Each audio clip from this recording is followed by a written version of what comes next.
Toiling reflectively in the magnetic fields, water streaming through the unfolded ears, the relentless pursuit of energetic subdivisions combines with the grim fortitude of a life struggling amid the dense bracken that clothes the surrounding hills, its sharp, powdery smell reaching deep into the past, where the gaunt ghosts of furious lizards haunt the coal measures. Where the liquid quarries guarantee their industries many glimpses of solar knife points, a slow devastation pours into the land from the demystified air, travelling along the lymphatic canals toward the point of ever return.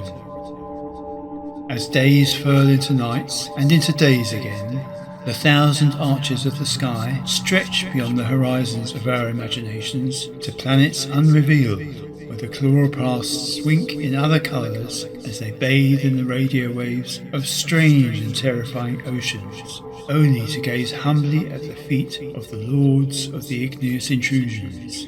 their half-formed and randomly recombined animals growling at the fountain of creation. Uncertain futures emerge here,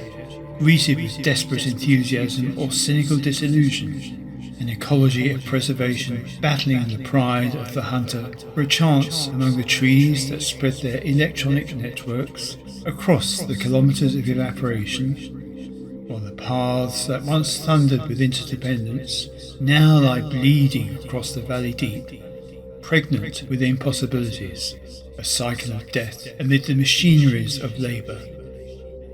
Birds, taking to the wing, whistle through the planetary walls, a conversation between the legends of primal origin and the warriors of the war to end all worlds, and in their casual chatter reveal the strangest of imperatives to the seekers of eternal rest, a concept so awe-bound that the merest glimpse of light under the carpet of the floor of our being could send shockwaves over a spellbound universe. And in the hollows, the tiniest of words bring their grey comfort to those who knock on the doors of dawn, yet could never cause a fragment of dust to betray its information to the engineers of the utilitarian state, where governments spin all the wheels, a place for everyone and everyone in their place, a bleak vision of feathered comfort and safety chains. But on the edges, as well as disguised deeply within the very workings of the passages of time, a secret group with no belief and no leader transmits the chemical messages through whispers and indecipherable signals, eyes listening and hearts glinting, the radiance of 1,000 brilliant colours of darkness, and the sounds whose intricacies of feeling are endless and endlessly distributed.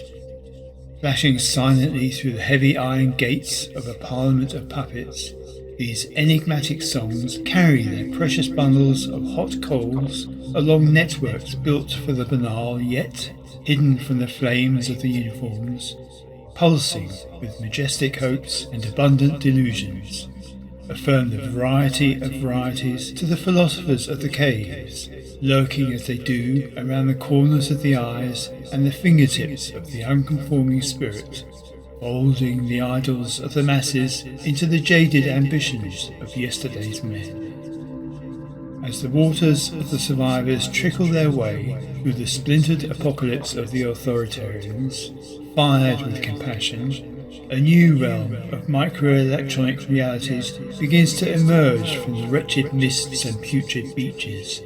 layer upon layer of shifting signals constantly updating and refining, new people in a new society, bound not by the whip of location, but by the digital trances they weave around themselves, lovingly restoring the broken ones. 1,000 intertwined conspiracies, economies piling upon ever more dizzy economies.